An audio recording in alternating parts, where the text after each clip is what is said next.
आज की इस वीडियो में हम लोग देखेंगे, यहाँ स्वयं करके देखिए पेज नंबर 23 का, और यहाँ पे उदाहरण नंबर 3 है उसको भी देखेंगे। उसके बाद देखेंगे इसका जो पेज नंबर 25 है। तो चलिए यहाँ पे जो स्वयं करके देखिए जो दिया हुआ है पेज नंबर 23 में, देखिए यहाँ पे भाग करना, ठीक है। तो उसके लिए जो रूल्स होता है थोड़ा सा उसको भी हम लोग जान लेते हैं, उसके बाद फिर देखेंगे इसका प्रश्न को। देखिए जैसा कि हम यहाँ पे देखेंगे,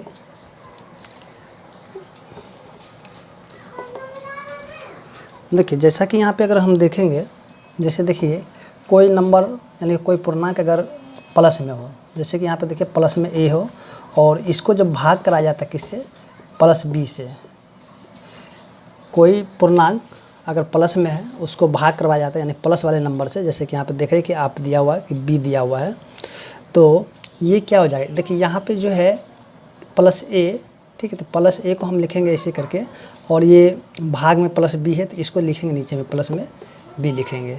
तो देखिए यहाँ पे प्लस लिखना कोई आवश्यक नहीं है कि देखिए ऊपर भी प्लस है नीचे भी प्लस है, तो प्लस लिखना कोई आवश्यक नहीं है। तो हम सीधे सीधे कह सकते हैं यहाँ पे कि a/b इसका आंसर हो जाएगा। ओके, अब देखिए यहाँ जो ध्यान रखिएगा, जैसे कि देखिए 2/3 है, ठीक है। जैसे यहाँ पे देखिए 2/3 है यानी कि ये 2 भाग में 3 है, ठीक है। बट्टा यानी भाग होता है, बट्टा का मतलब क्या होता है, भाग। जैसे यहाँ पे 2/3, तो 2/3 यानी कि 2 भाग में 3 हो जाता है। उसके बाद देखेंगे अगला, देखिए अगला क्या दिया हुआ है। जैसे कि अगर कोई पूर्णांक माइनस में a हो और भाग माइनस में b हो, यानी कि दोनों ही जब माइनस में हो, जब इसको हम लोग भाग कराते हैं तो ये क्या हो जाता है, देखिए माइनस में a हो जाएगा और बट्टा में ये वाला माइनस में b हो जाएगा। तो देखिए यहाँ पे माइनस से माइनस क्या होता है, कट जाता है। माइनस से माइनस क्या हो जाता है, कट जाता है, और बचता क्या है, देखिए a/b बच जाएगा, यानी a/b इसका आंसर हो जाएगा। इसी तरीके से अगर आगे हम देखेंगे, जैसे कोई पूर्णांक अगर प्लस में हो, प्लस में a और भाग में माइनस में b हो, तो यहाँ भी उसी प्रकार से हो जाएगा। जैसे देखिए a/b माइनस में b। अब देखिए यहाँ पे लिखेंगे a/b। अब देखिए ये जो नीचे माइनस है ना, तो ये नीचे माइनस क्या हो जाएगा, ऊपर में चला जाएगा, यानी कि हम कह सकते हैं यहाँ पे माइनस में a/b हो जाएगा। अगर नीचे भी आप लिखिए कोई दिक्कत नहीं है, लेकिन आपको करना क्या होगा, जो नीचे माइनस नहीं लिख करके इसको ऊपर लगा देना है। इसी प्रकार से अगर हम देखेंगे अगले रूल्स को, तो देखिए जैसा कि हम देखेंगे कि माइनस में a हो, ठीक है, जब इसको भाग कराया जाता है किससे, प्लस b के द्वारा, तो देखिए ये क्या हो जाएगा, माइनस में a और बट्टा में b, ये प्लस में, तो यहाँ पे लिखेंगे माइनस में a और बट्टा में b। देखिए प्लस लिखना कोई आवश्यक नहीं है, और माइनस जो चिन्ह है, माइनस का चिन्ह तो रहेगा ही रहेगा, और ये जो प्लस में b है तो प्लस यहाँ पे लिखना कोई आवश्यक नहीं है। तो सीधे सीधे हम इसको माइनस में a/b लिख सकते हैं। तो यहाँ पे जो ये कुछ ये जो यहाँ पे 4 रूल्स है, इसको आप याद रखिएगा, और इन्हीं रूल्स के द्वारा क्या होगा, जो जितने भी भाग वाले प्रश्न होंगे सारे के सारे सॉल्व होंगे। तो चलिए यहाँ पे देखते हैं स्वयं करके देखिए का जो 1 नंबर यानी कि a नंबर प्रश्न है। देखिए a में जो दिया हुआ है, माइनस में 50 को भाग करवाना किससे, 10 से, यानी -50 को भाग किससे करवाना है, 10 से। तो देखिए यहाँ पे लिखते हैं माइनस में 50 और भाग यानी कि बट्टा में इसको लिख देते हैं 10। देखिए यहाँ पे जो है इसको काटेंगे, यानी कि चलिए यहाँ पे 0 से 0 कैंसिल हो गया, यानी कि 0 से 0 कैंसिल हो गया। सिर्फ ऐसा वाला जो देखिए यहाँ पे जब 0 0 होगा ना तभी आप कैंसिल कीजिएगा। मान लीजिए यहाँ पे आपको ऐसे दे दे 53 दे दिया, नीचे में 13 दे दे, तो आप यहाँ पे देख लीजिए यहाँ पे 3 है, यहाँ पे 3 है, तो इससे ऐसे कैंसिल नहीं कीजिएगा, तो वो गलत हो जाएगा। आपको करना क्या, जब 0 रहेगा तो 0 से 0 आप कैंसिल कर सकते हैं, दूसरे किसी भी संख्या को आप नहीं काट सकते हैं। जैसे कि यहाँ पे 53 है, नीचे में 13 है, तो अब यहाँ पे 3 3 दे करके नहीं काटे, ठीक है। जब यहाँ पे इस प्रकार से रहेगा तभी आप इस काम कर सकते, दूसरे का काम नहीं करना है। तो देखिए यहाँ पे बचा क्या, ऊपर में सिर्फ बचे क्या, माइनस में 5 बच गया, नीचे 1 बचा, तो 1 लिखना कोई आवश्यक नहीं है, क्योंकि जिसके नीचे कुछ भी नहीं रहता वहाँ तो 1 होता ही होता है, ठीक है। अब देखिए इसका अगर हम b नंबर की बात करेंगे, तो b में देखिए क्या दिया, माइनस में 56 और भाग 7। देखिए माइनस में 56 और ये भाग है 7, तो इसको हम नीचे लिखेंगे। अब यहाँ पे देखिए 7 के पहाड़े में 56 कितने बार आएगा, तो 7 के पहाड़े में 56 आएगा 8 बार में, तो इसको काटेंगे 8 से, तो 8 7 56 हो जाता है। और देखिए यहाँ पे माइनस जो बचा हुआ है तो इसके साथ यानी कि ये रह जाएगा, ठीक है। यहाँ पे 8 लिख लेंगे और ये जो माइनस है तो माइनस इसके साथ में ही लगा देंगे।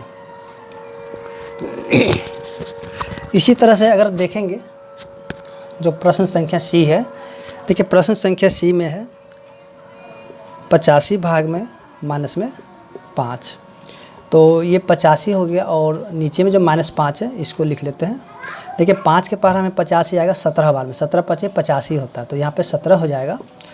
और ये जो माइनस है तो माइनस को हम ऊपर लगा देंगे, ठीक है, क्योंकि जैसे कि हमने बताया था अभी पीछे में कि नीचे अगर माइनस बच गया तो इस माइनस को हम क्या करें ऊपर लगा देंगे, यानी कि जो 17 बच गया तो 17 के साथ माइनस में लगा देंगे। इसी तरह से अगर हम देखेंगे अगले प्रश्न को, यानी प्रश्न संख्या डी को देखेंगे तो यहाँ पे क्या है 90 भाग में माइनस में 3 है।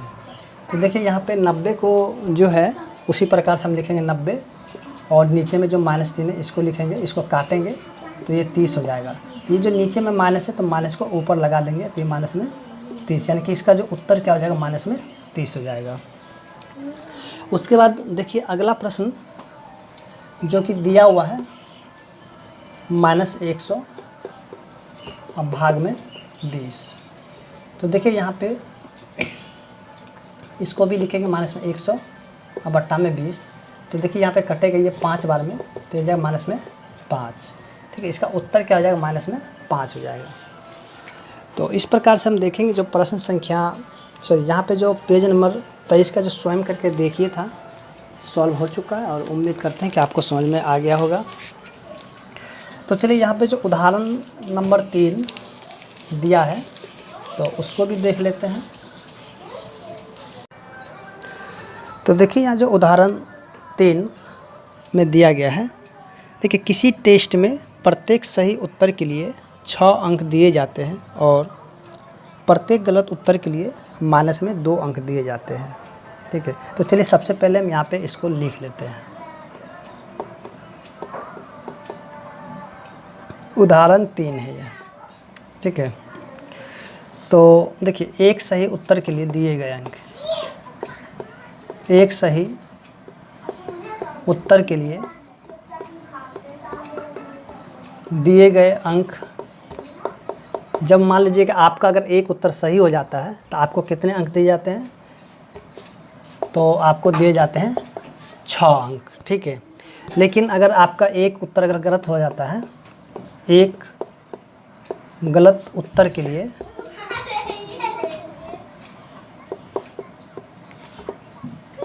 दिए गए अंक, यानी कि जब आपका एक उत्तर गलत हो जाता है तो आपको जो माइनस में 2 अंक दिया जाता है, ठीक है। अब देखिए इसका जो 1 नंबर प्रश्न को देखेंगे, देखिए यहाँ पे क्या दिया, रेखा ने सभी प्रश्नों के उत्तर दिए। अब देखिए यहाँ पे प्रश्न कितने हमें पता नहीं है और रेखा ने क्या किया सभी प्रश्नों के उत्तर दिए और 36 अंक प्राप्त किया।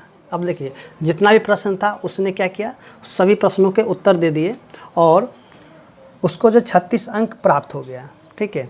उसके बाद देखिए आगे क्या दिया हुआ है, जबकि उसके 12 उत्तर सही पाए गए, यानी कि उसको जो है सही उत्तर कितना पाएगा, रेखा का जो है सही उत्तर कितने पाएगा 12 पाए गए, ठीक है। तो देखिए अब यहाँ पे क्या करते हैं, तो इसका जो सही उत्तर के लिए जो मिलता अंक उसको पहले निकाल लेते हैं। 12 सही उत्तरों के लिए दिए गए अंक। तो देखिए जब इसके 12 उत्तर सही होते हैं तो इसको कितने अंक मिलते हैं, तो देखिए यहाँ पे 12 उत्तर इसके सही है और एक सही उत्तर के लिए इसको 6 अंक दिया जाता है, तो इसको 6 से गुना करेंगे तो कितना हो जाएगा ये 72, ठीक है। यानी कि उसको जो है कुल सही उत्तर के लिए जो है 12 अंक प्राप्त होता है, ठीक है। अब देखिए आगे, अब क्या होता है कि इसको तो 72 अंक मिलता है, लेकिन होता क्या है कि इसको जो है ना और इसको जो 36 ही अंक प्राप्त होता है, ठीक है। 12 उत्तर के सही अंक देते हैं तो उसको कितना अंक मिलता है, 36 ही अंक मिलता है। तो देखिए इसका जो है गलत उत्तरों के लिए प्राप्त अंक, तो देखिए टोटल सही कितना है 72, ठीक है, और इसको मिलता कितना है तो 36 ही अंक मिलता है। तो इसको इसमें से घटा देंगे तो यानी कि 36 अंक उसको मिलता है, यानी गलत उत्तर के लिए उसको 36 अंक मिलता है, ठीक है। तो अब यहाँ पे है, यहाँ पे अब प्रश्नों की संख्या निकालेंगे, यानी गलत प्रश्नों की संख्या, गलत प्रश्नों की संख्या। तो देखिए गलत प्रश्नों की संख्या क्या हो जाएगा, देखिए गलत उत्तर कितना है 36, ठीक है, और गलत उत्तर के लिए जो दिए गए अंक कितना है 2, तो चलिए इसको 2 से लगा देंगे भाग, तो इसको काटेंगे कितना आ जाएगा 18, यानी कि इसको जो है, यानी इसका क्या होता है रेखा का 18 प्रश्न जो है गलत हो गए, ठीक है।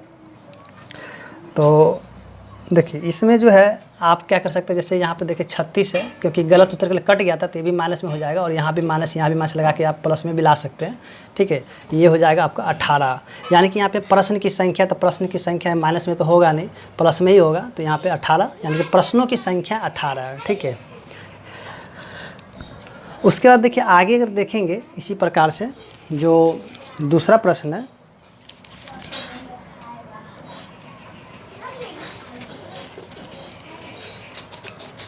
देखिए दूसरे प्रश्न में जो दिया हुआ है,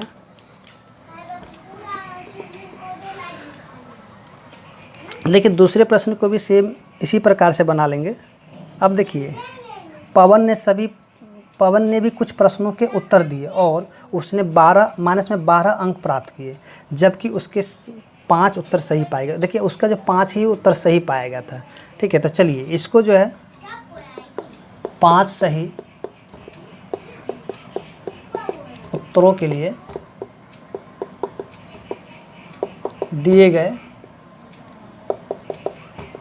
अंक, देखिए इसका जब 5 उत्तर सही हो जाता है तो इसको कितने अंक मिलता है, तो 5 को गुना करा देंगे किससे 6 से, तो 6 पचे 30, ठीक है।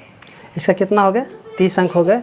अब देखिए ये जो है ना सही उत्तर के लिए दिए गए कितना अंक हो गया 30 हो गया। उसके बाद देखिए अब पवन द्वारा प्राप्त अंक कितना है, पवन द्वारा प्राप्त अंक, देखिए पवन द्वारा प्राप्त अंक क्या हो जाएगा, देखिए इसको जो पहले मिला था कितना माइनस में 12, ठीक है, जैसा कि आप देख रहे हैं यहाँ पे दिया हुआ माइनस में 12। उसके बाद देखिए आगे, अब इसका जो गलत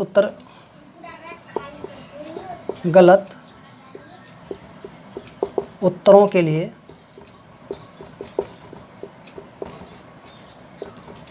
प्राप्त अंक, ठीक है। अब देखिए यहाँ पे क्या हो जाएगा माइनस में 12। उसके बाद इसका जो सही प्रश्न है, ठीक है, ये 30, तो इसमें से इसको घटा लेंगे, ठीक है, क्यों घटा लेंगे तो यहाँ माइनस में क्या हो जाएगा 30, ठीक है। अब देखिए जो उसका गलत उत्तर रहेगा, तो गलत उत्तर में से हम क्या करेंगे, जो सही वाला उत्तर उसको घटाएंगे, तभी तुमको पता चलेगा कि उसने कितने उसको जो है गलत उत्तर के लिए कितने अंक मिले थे। तो देखिए यहाँ पे जो इसको गलत उत्तर के लिए माइनस में 42 अंक मिले हैं, ठीक है। तो यहाँ पे सीधे सीधे आप कर सकते हैं गलत प्रश्नों की संख्या, तो देखिए गलत प्रश्नों की संख्या क्या हो जाएगा माइनस में 42, अब भाग लगा देंगे किससे, ये जो माइनस में 2 है तो माइनस में इसको काटेंगे तो कितना हो जाएगा 21, यानी कि इसके जो है गलत उत्तरों की संख्या कितना हो जाएगा 21 हो जाएगा, ठीक है। यहाँ पे देखिए ये जो गलत उत्तर के लिए इसको 12 अंक मिलते हैं, ठीक है। अब इसको जो सही उत्तर कितना है 30 है, तो इसमें से जब इसको हम घटाएंगे तो देखिए माइनस में 12 फिर इसको घटा लिया माइनस में 30, तो माइनस में 42 हो गया है, ठीक है। तो इस प्रकार से हम देखेंगे जो उदाहरण नंबर 3 था सॉल्व हो चुका है। तो चलिए अब देखते हैं अगला, यानी कि स्वयं करके देखिए है।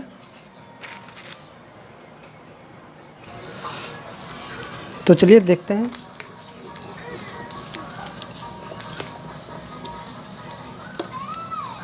देखिए यहाँ पे जो पेज नंबर 25 है और 25 में जो दिया हुआ है स्वयं करके देखिए। तो देखिए यहाँ पे कह रहा है क्या भाग में समवरक तत्समक क्रम विनिमय साहचर्य नियम लागू है, यानी कि आपसे ये पूछ रहा है, ठीक है, कि समवरक तत्समक क्रम विनिमय साहचर्य नियम क्या कि यानी भाग में लागू होता है कि नहीं होता है। अगर होता है तो या हो चाहे नहीं हो, ठीक है, तो आपको क्या करना एक एक उदाहरण दे करके इसको समझाना है, ठीक है। देखिए इसका उत्तर तो क्या हो जाएगा, नहीं होगा। ठीक है, तो चलिए हम देखते हैं कैसे नहीं होगा, तो उसको भी समझते हैं।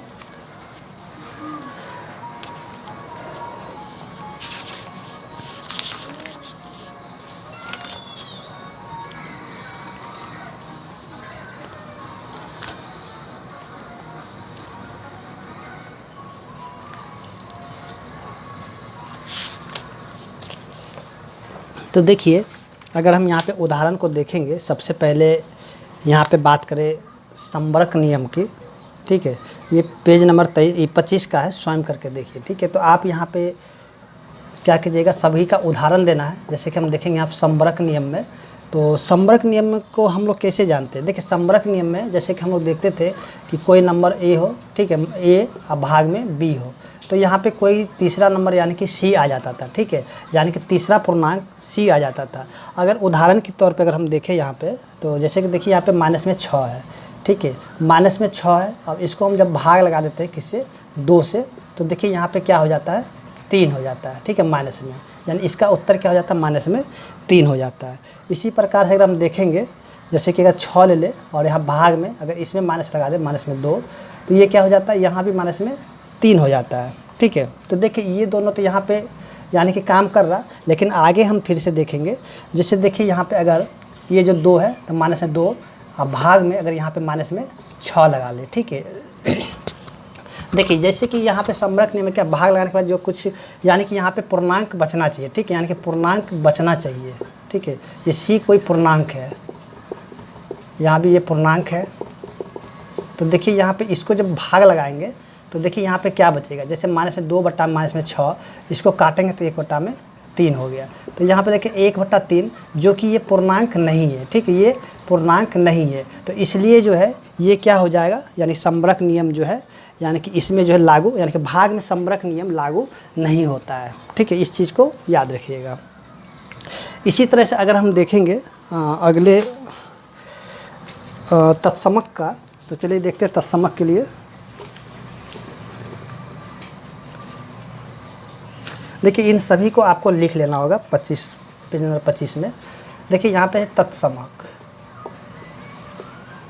ठीक है, तो देखिए तत्समक के लिए क्या करेंगे कि यहाँ पे देखिए तत्समक के लिए जैसे कि हम लोग जानते हैं, जैसे कोई नंबर हो, ठीक है, इसको जब हम भाग लगाते हैं किससे, 1 से, तो 1 के बराबर ही हो जाता है। ठीक है, तो देखिए जैसे कि हम यहाँ पे देखें माइनस में 10 को अगर भाग लगा देंगे किससे, 1 से, तो माइनस में 10 हो जाता है। उसके बाद देखिए यहाँ पे प्लस में 5 को जब भाग लगा देते हैं किससे, 1 से, तो यहाँ पे 5 हो जाता है। ठीक है, इसी प्रकार से अगर हम देखेंगे आगे कि अगर यहाँ पे अगर ले लेते हैं, तो यहाँ पे हमने देखा कि अगर किसी भी संख्या को अगर a से गुना करते हैं तो वही संख्या प्राप्त हो जाता है। ठीक है, अगर देखिए आगे अगर हम देखेंगे, जैसे कि देखिए यहाँ पे a को अगर भाग लगा देंगे जैसे माइनस में 1 से, यानी माइनस 1 से जब इसको भाग कराएंगे तो क्या होता है, माइनस में 1 हो जाता है। जैसे देखिए यहाँ पे माइनस में 4 है, इसको अगर भाग लगाएंगे माइनस में 1 से, तो क्या हो जाता है, 4 आ जाता है। फिर से देखिए यहाँ पे ये जो है माइनस में, सॉरी यहाँ पे 4 को जब भाग लगा देंगे किससे, माइनस 1 से, तो क्या होता है, माइनस में 4 हो जाता है। तो देखिए तत्समक अवयव जो क्या होता है कि इसमें अगर 1 से अगर भाग लगे तो वही संख्या प्राप्त हो जाता है। ठीक है, लेकिन यहाँ पे जब माइनस 1 से हम भाग लगा देंगे तो वो संख्या हमें प्राप्त नहीं होता है। तो इसलिए क्या हो जाएगा, इसमें भी जो है क्या कहता है, ये इसमें भी जो तत्समक जो होगा इसमें यानी कि नियम लागू नहीं होगा। तो अगर अगले देखिए अब आगे वाला अगर देखेंगे, ठीक है, देखिए यहाँ पे याद रखिएगा, जैसे 1 से अगर भाग दे दिए तो यानी कि वही संख्या प्राप्त हो जाता है, लेकिन माइनस 1 से जब भाग लगेगा तो वो संख्या प्राप्त नहीं होगा कि वहाँ पे बदल जाता है। ठीक है, तो चलिए अब आगे देखते हैं। आगे जो दिया संबरक यानी सॉरी क्रम विनिमय। ठीक है, तो देखिए यहाँ पे क्रम विनिमय, तो जैसा कि हम लोग देखेंगे क्रम विनिमय क्या होता है, और इसको हम लोगों ने जोड़ का, गुना का, सभी का क्रम विनिमय देखे थे। चलिए भाग का भी देखे थे, क्रम विनिमय। तो देखिए यहाँ पे क्रम विनिमय क्या होता है, जैसे कि देखेंगे यहाँ पे a और इसको हम भाग लगाते हैं किसके साथ, b के साथ। ठीक है, तो फिर इसको जब b को लगाएंगे भाग a के साथ, यानी कि दोनों के दोनों बराबर हो जाना चाहिए। तो चलिए यहाँ पे उदाहरण ले लेते हैं। तो उदाहरण अगर हम यहाँ पे माइनस में ले लेते हैं 4, ठीक है। चलिए यहाँ पे कर लेते हैं माइनस में 4 और इसको हम लगाते हैं किससे, भाग लगाते हैं 2 से। तो क्या ये जो है, अब देखिए यहाँ पे b पहले लिखा गया तो b यानी कि 2 लिखेंगे पहले और फिर भाग में यहाँ पे माइनस में 4 लिखेंगे, तो इसको बोलते हैं क्रम विनिमय। ठीक है, तो क्रम विनिमय के यहाँ पे देखिए ये लागू कर रहा है कि नहीं कर रहा। तो यहाँ पे हम देखेंगे कि माइनस में इसको जब भाग लगाए तो क्या माइनस में 2 होगा, जब इसको हम भाग लगाएंगे तो ये कहीं ना कहीं देखिएगा तो 1/2 यानी कि माइनस में 1/2 होगा। तो ये जो यानी कि यहाँ पे नियम ये फॉलो नहीं कर रहा। ठीक है, तो यहाँ पे ये भी कह सकते हैं कि भाग में जो है क्रम विनिमय यानी कि गुण लागू नहीं होता। ठीक है, देखिए यहाँ पे बराबर नहीं हुआ। देखिए क्रम विनिमय ने कहा कि दोनों तरफ जो है ना मान जब हम रख दे तो दोनों के दोनों बराबर हो जाना चाहिए, लेकिन यहाँ पे देखिए दोनों बराबर नहीं हुआ। यहाँ पे देखिए इसको जब इससे भाग लगाए तो माइनस में 2 हुआ, अब इसको इससे जब भाग लगाए तो माइनस में 1/2 हुआ, तो इसलिए क्या बराबर नहीं हुआ। तो यहाँ पे कह सकते हैं कि a भाग b यानी कि बराबर नहीं है किसके, b भाग a के, इसलिए जो है यहाँ पे क्रम विनिमय गुण भाग में यहाँ की लागू नहीं होगा। ठीक है, अब देखते हैं आगे साहचर्य नियम को। तो चलिए साहचर्य नियम को भी देखते हैं। तो साहचर्य नियम क्या होता है,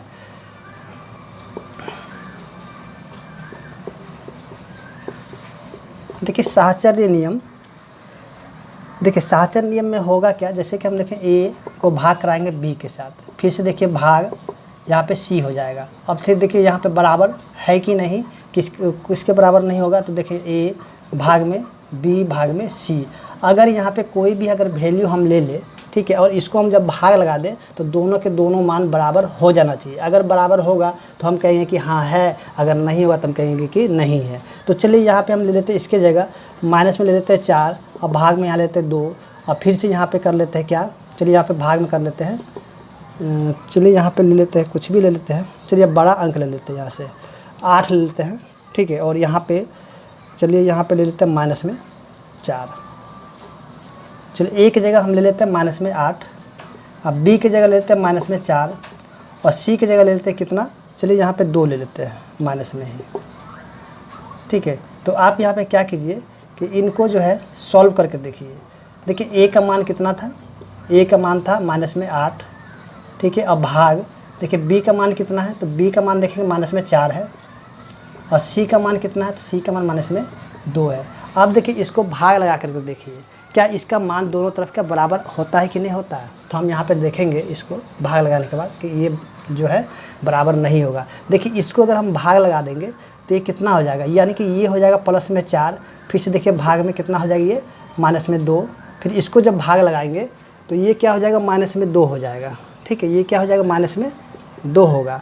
अब देखिए इसको भाग लगाते हैं, तो चलिए इसको भी देख लेते हैं। तो माइनस में 8 हो गया और भाग इसमें से जब इसको भाग लगाएंगे तो कितना हो जाएगा, यहाँ पे 2 हो जाएगा। अब देखिए इसको जब भाग लगाएंगे तो हो जाएगा माइनस में 4। तो देखिए यहाँ पे यानी कि हम यहाँ पे कह सकते हैं, तो चलिए आपको ऊपर यहाँ पे लिख के दिखा देते हैं।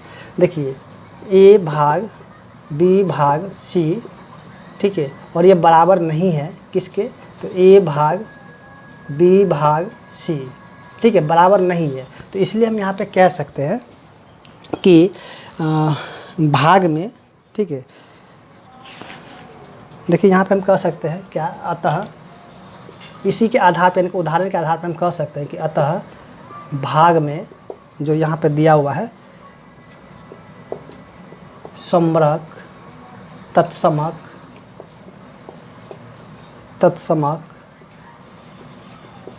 क्रम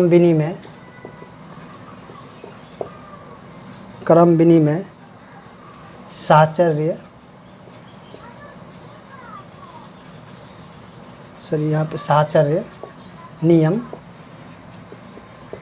लागू नहीं होता है।